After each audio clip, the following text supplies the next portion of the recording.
Bizdan tikurillar xarid qiladigan mijozlarimizda savollar juda ham ko'p. Hozir men sizlarga bitta savollarga javob berib o'tib ketaman. Ya'ni bitta mijozimiz aytdilarki, menga mana shu rang yoqdi-yu, men uyimga olib borganimdan keyin bu rang o'zgarib qoldi deyishdi. Hozir men sizlarga rangni o'zgarishini sabablarini ko'rsatib beraman. O'zi rang o'zgarmaydi. Bu tikurillar emulsiyalari Finlandiyaning yuqori sifatli premium emulsiyalari hisoblanadi. Menga mana shu rang yoqdi desangiz, mana shu kalirovka orqali birga bir qilib chiqarib beriladi, lekin buni rangi o'zgarishining sababi mana shu uydagi освещение.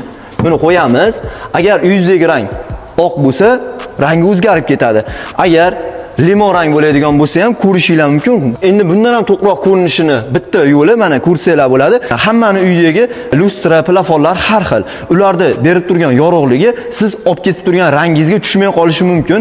Shuning uchun qolgan showroomlarimiz kabi Namangandagi showroomimizda ham mana shu muhitni yaratib qo'ydik. Ya'ni siz uyingizga birorta rangni yoqtirgan bo'lsangiz, olamizda mana shu yerga qo'yib turib, siz uyingizdagi освещение qanaqa bo'lsa, o'shanga qarab turib siz rang tanlasangiz bo'ladi.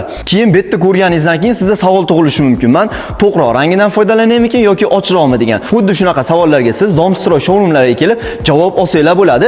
Bizda mana shunaqa tikurillar emulsiyalarimiz ham bor, Atacento dekorativ qoplamalari. Bemalol kelib xarid qilib ketsanglar bo'ladi.